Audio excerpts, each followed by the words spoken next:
Meus amados irmãos, prezados ouvintes, hoje a liturgia do quarto domingo da Quaresma nos convida a olharmos para Jesus como o pão da vida. Nosso Senhor fez, como nós acabamos de ouvir, o milagre da multiplicação dos pães, que é tirado do capítulo 6 de São João. Nós devemos lembrar que São João, podemos dizer que é o apóstolo, o evangelista mais teólogo e mais eucarístico, vamos dizer assim, por falar tão bem da Santíssima Eucaristia e, sobretudo, por relatar aquilo que Jesus disse, prefigurando, prometendo a instituição da Eucaristia. Nós vemos na primeira leitura São Paulo, que fala aos Gálatas, um pouco do que acontecia na época, fazendo um paralelo, uma comparação, uma alegoria entre Abraão, que teve 2 filhos, um da escrava e um da promessa, e justamente fazendo a relação entre a igreja, o novo Israel e o Israel antigo. Israel antigo que estava perseguindo a igreja, os cristãos, por não aceitarem nosso Senhor. E nós vemos justamente essa contradição, essa perseguição. Mas gostaria de me ater mais no Evangelho. Vamos pensar um pouquinho no que nós acabamos de ouvir. Jesus, no capítulo 6, ele está ali à margem do mar da Galileia, ou mar de Tiberíades, e ali naquele local, nosso Senhor, ao levantar os olhos, viu aquela multidão imensa que o seguia, diz o evangelista, porque gostava de ver Jesus fazer os milagres em favor dos doentes. Aqui nós vemos o rosto de Jesus compassivo, misericordioso, que se compadece dos pequenos, se compadece dos fracos, dos enfermos, dos doentes. Nós podemos também pensar, abrindo um parênteses, que nós também somos enfermos, que nós também seguimos nosso Senhor e queremos que nosso Senhor nos cure. Não só as doenças físicas, que nós temos bastante, e que o SUS, e que os hospitais, e que o sistema de saúde do Brasil não conseguem acabar ou resolver, mas, sobretudo, a doença da nossa alma, que é o pecado. Todos nós, nesse sentido, somos enfermos, que precisamos do auxílio, da cura, do olhar curador, santificante, restaurador de Jesus, médico dos médicos. Mas nosso Senhor, erguendo os olhos e vendo aquela multidão, ele então faz uma pergunta a Filipe. E essa pergunta também nosso Senhor faz a nós. Nosso Senhor disse: onde compraremos pães para toda essa multidão? Certamente já estava anoitecendo, aquelas pessoas tinham seguido Jesus durante o dia inteiro, não tinham lugar para comprar pão facilmente, ali às margens do mar da Galileia. E Jesus então, ele quer que os apóstolos, os discípulos tenham uma reação. E notem também com atenção o que vai acontecer. Jesus, como diz São João no seu evangelho, ele fez aquela pergunta porque ele sabia o que iria acontecer depois. Então Filipe diz o seguinte: olha, Senhor, 200 dias, o salário de 200 dias de um homem, 200 denários, não são suficientes para dar de comer um pedaço de pão para esses homens todos. Se nós pensarmos aí, multiplicarmos um dia de serviço, uns R$100, vezes 200 dias, nós vamos ter a quantidade de dinheiro que Filipe disse que não seria suficiente para dar de comer aqueles homens. E Santo André, o apóstolo André, irmão de Simão Pedro, irmão de Pedro, encontra ali uma criança, um menino, e é curioso isso. Ele encontra um menino e diz assim: Senhor, aqui tem um menino, uma criança, que tem 5 pães e 2 peixes. Mas, na verdade, o que é isso para toda essa multidão? Talvez nós vamos nos deter um pouquinho nesse fato do Evangelho. por que é que aparece aqui essa criança? E por que é que São Pedro mostra, dá evidência dessa criança? São João, ao relatar o Evangelho, faz questão de falar isso. Aqui nós vemos um pouquinho, certamente nós podemos usar a imaginação e pensar que quando Jesus perguntou onde se deveria comprar os pães, aquele menino que estava ali perto de Jesus, escutou isso e tirou do seu farnel, da sua bolsa, os 5 pães que ele tinha e os 2 peixes que lhe restavam. Talvez na ingenuidade de criança, ele apresentou ali para Jesus, e André viu aquela criança e apresentou para Jesus, dizendo: Senhor, aqui tem um menino com 5 pães e 2 peixes. Mas o que é isso?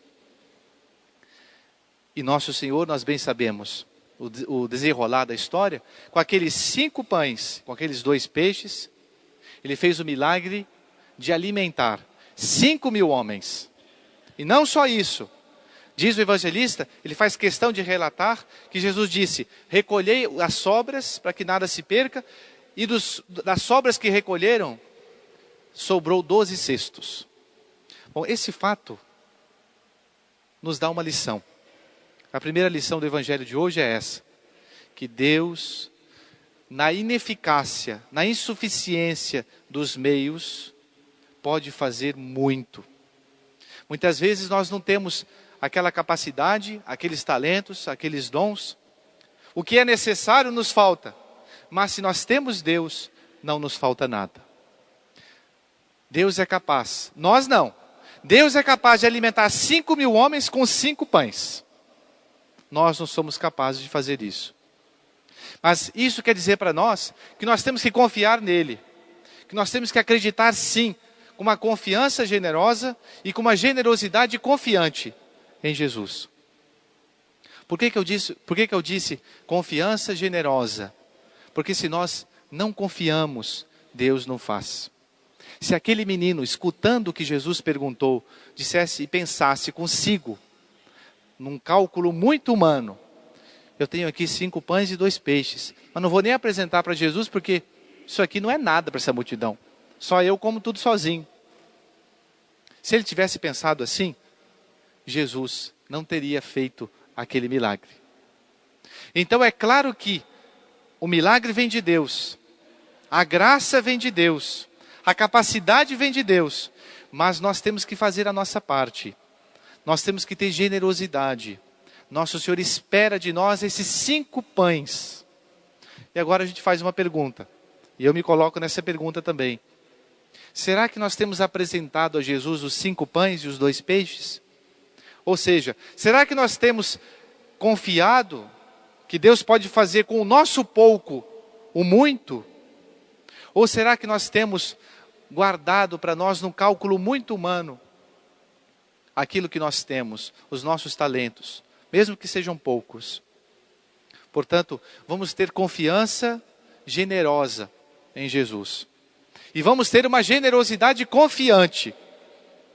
Porque na lógica, na matemática nossa, é impossível saciar 5.000 homens com 5 pães, como eu disse.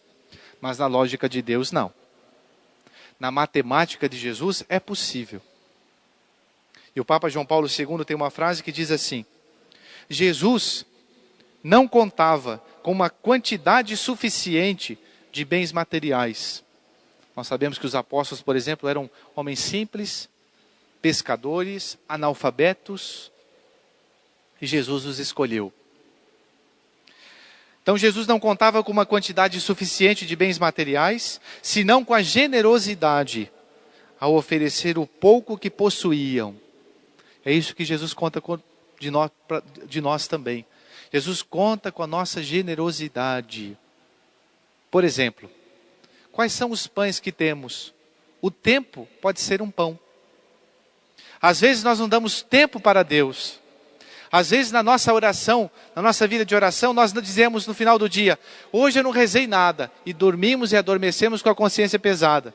Mas será que nós tiramos esse tempo para Deus? A nossa influência pode ser um outro pão. Mas que influência, padre? Eu nem sei falar direito. Eu sou uma dona de casa, eu sou um homem trabalhador, eu não tenho influência, não falo na televisão, não falo na mídia, não uso a mídia, os meios de comunicação de massa, mas você tem influência. Na sua família, você tem influência. No seu bairro, no lugar em que você trabalha, no ambiente em que você convive com as pessoas, você tem influência. Você pode ser sal da terra e luz do mundo, como Jesus pede para nós. Então, vamos pensar no que o Papa João Paulo II disse. E ele diz assim: o que a razão humana não se atrevia a esperar, com Jesus se faz realidade, graças ao coração generoso de um menino. Tenhamos nós a generosidade dessa criança, desse menino. Não façamos cálculos humanos. Quantas vezes nós não progredimos na vida espiritual porque nós somos muito calculistas? A nossa bitola, desculpa a expressão, é muito estreita. Nós não confiamos em Deus. Nós não temos generosidade porque nós não confiamos em Deus. Achamos que rezar um pouco mais não é necessário. Pensamos que vir à missa todos os dias e comungar todo santo dia não é uma coisa necessária. É coisa para quando a gente ficar velho. Pensamos que quando estamos dentro da igreja, rezar com entusiasmo e cantar com entusiasmo é apenas um gosto do padre. Não. Nos falta generosidade. É isso que nos falta.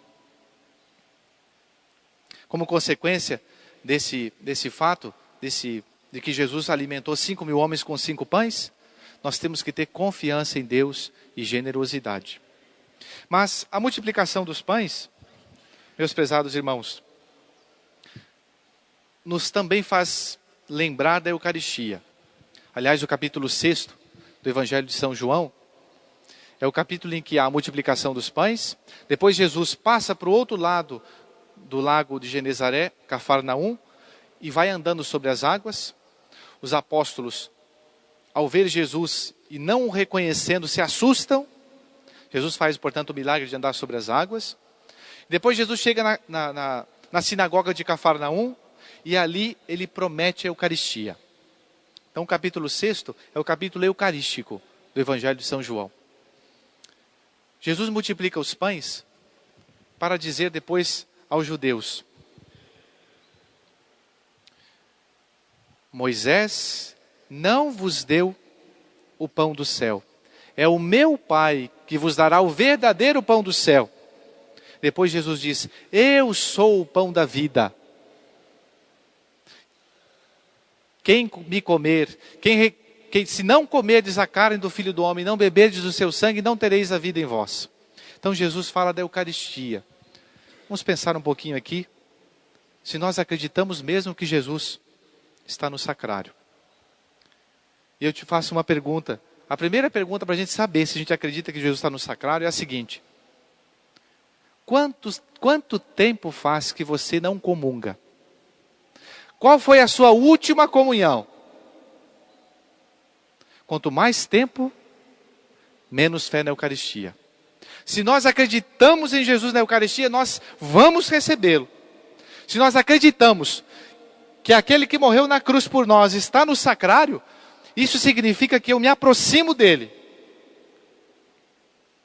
Será que eu acredito de fato que Jesus está ali?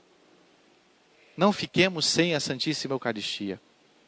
Se nós temos fé mesmo, padre, mas eu não posso comungar, porque eu estou em pecado. Confesse-se. A misericórdia é para todos. Aliás, a quaresma é esse tempo em que eu me aproximo de Deus, que eu tiro todos os obstáculos para me encontrar com Deus. É o tempo forte de conversão. Tem aproveitado? A segunda pergunta que nós podemos fazer para ver se nós temos mesmo fé na Santíssima Eucaristia, se nós acreditamos na palavra de Jesus. Gente, o diferencial da Igreja Católica é esse. Vocês podem entrar em todos os templos do mundo, de todas as religiões, mesmo as mais antigas, mesmo as que se dizem cristãs, os evangélicos. Vocês lá, no templo deles, vocês nunca vão encontrar o Santíssimo Sacramento. A única igreja que possui esse diferencial que possui Jesus vivo para nós é Jesus. E Jesus na Eucaristia é a Igreja Católica. E eu faço a segunda pergunta para ver se nós temos de fato fé nisso. Se nós acreditamos em Jesus. Quanto tempo faz que você fez a sua última visita ao Santíssimo? E isso todo mundo pode fazer. Todo mundo, mesmo a pessoa que está em pecado mortal, mesmo a pessoa que vive em pecado mortal, pode fazer uma visita a Jesus sacramentado. Então eu faço essa pergunta. Quantos dias faz que você fez a sua última visita a Jesus sacramentado? Não vale dentro da igreja, não. Eu venho para a missa, então eu venho um pouquinho antes. Não. Eu quero dizer, você veio para fazer uma visita a Jesus sacramentado. Eu fico admirado aqui, na parte da manhã, tem uns 5 homens que antes de ir para o trabalho, eles vêm todo santo dia. Às vezes nem comungam, mas todo santo dia, eles deixam ali o seu meio de locomoção e entram na capela e fazem uma visita ao Santíssimo Sacramento. Aquela visita ao Santíssimo Sacramento, eu tenho certeza que vai levá-lo para o céu. Que vai levar esses homens para o céu. Embora talvez eles não possam comungar hoje, mas vai chegar o dia em que Jesus vai dar a graça. Porque Jesus é que disse, não sou eu. Jesus é que fez essa promessa. Aquele que comer a minha carne, aquele que beber o meu sangue, terá a vida eterna. Se não comerdes a minha carne, gente, Jesus é categórico. Se nós não comungamos, nós não vamos para o céu. Temos que comungar. Temos que receber Jesus. E sabe por que muitas vezes nós não nos esforçamos para comungar? A maioria não comunga. A maioria dos católicos não comungam. E sabe por que não comungam? Porque não pensam na grandiosidade do que perdem. Nós recebemos o próprio Cristo. Nós recebemos Jesus vivo. É diferente se nós, por exemplo, rezar diante de uma imagem e rezar diante do sacrário. É diferente quando nós nos aproximamos da comunhão. Nós recebemos Deus. Nós comungamos a sua carne. Nós bebemos o seu sangue. E muitas vezes não recebemos Jesus porque não pensamos nos efeitos da Eucaristia. Quais são os efeitos da Eucaristia? Principalmente 3 efeitos. 2 essenciais e outros acidentais, secundários, que são também importantes. O primeiro efeito da Eucaristia é nutrir a nossa alma. Assim como a pessoa que não se alimenta bem, ela vai ficando fraca, a sua imunidade do seu organismo vai ficando fraco e fica aberto às doenças mais facilmente. Assim também a pessoa que não comunga fica fraco e vem os pecados e vem o demônio e arrasta a pessoa. Então, o primeiro efeito da Eucaristia é a nutrição da nossa alma. A Eucaristia é alimento que nos fortalece. Não fortalece o nosso físico, mas fortalece a nossa alma. Porque nós não temos só o corpo. Essas crianças que vão sair vão para onde? Criança tem que ficar dentro da igreja, para ficar passeando na hora do sermão do padre. Depois vocês vão ao banheiro. Preste atenção. E os grandes também. Preste atenção, que muitas vezes nós deixamos de comungar, porque nós não pensamos no que é a Eucaristia. Nós trocamos a Eucaristia por uma praia, trocamos a Eucaristia por um copo de cerveja a mais, trocamos a Eucaristia por uma mulher, trocamos a Eucaristia por tantas outras coisas que não valem nada. Perdemos Jesus, perdemos o céu, porque não pensamos. Então, a Eucaristia, além de nutrir a nossa alma, o segundo efeito, é a íntima união que nos dá com a Deus. Nós nos unimos de maneira perfeita, de uma maneira tão íntima quando comungamos. Por isso que nós falamos de comunhão, comum, união. Nós comungamos o coração de Jesus. Nós recebemos o coração de Jesus quando comungamos. Então não vamos trocar a Eucaristia por nada deste mundo. E os efeitos acidentais da Eucaristia são 4. Primeiro, a diminuição da concupiscência. Por isso que quem comunga tem força para vencer o pecado. Porque a Eucaristia é remédio contra a concupiscência. Não é que nós não vamos sentir tentação, mas a tentação ela vai ser mais fraca. Ela não vai ter aquela força na pessoa que comunga. Depois, ressurreição gloriosa do corpo. Quando nós ressuscitarmos, o nosso corpo vai ressuscitar glorioso, graças ao corpo de Cristo que recebemos. É um efeito também da Eucaristia. Um outro efeito muito importante da Eucaristia é a remissão dos pecados leves. Às vezes a pessoa comete um pecado leve e logo vai pensando que tem que se confessar. Comungue, se arrependa e faça a comunhão, que a Eucaristia também perdoa pecado. Não perdoa os pecados graves, mas perdoa os pecados leves. E por último, a Eucaristia nos dá, e que efeito lindo esse, efeito de quem comunga, a Eucaristia nos dá alegria e doçura espiritual. Coloque duas pessoas, uma que comunga e a outra que não comunga. Você vai ver, uma é alegre, uma ela é uma pessoa realizada. Não quer dizer que não tenha provação e tentação. Não quer dizer que aquela pessoa não caia, não possa cair, mas é uma pessoa que vive feliz, realizada porque ela comunga. Jesus é a grande alegria daquela alma. E aquela que não comunga, existe um quê de tristeza naquela pessoa. Portanto, comunguemos. Vamos pedir a Jesus, que é o pão da vida, que hoje se dignou multiplicar os pães, que pede a nossa generosidade, a nossa confiança, que nós comunguemos, que nós recebamos Jesus. Todos nós podemos comungar, todos nós. Vamos dispor a nossa alma para receber Jesus o quanto antes. Louvado seja nosso Senhor Jesus Cristo.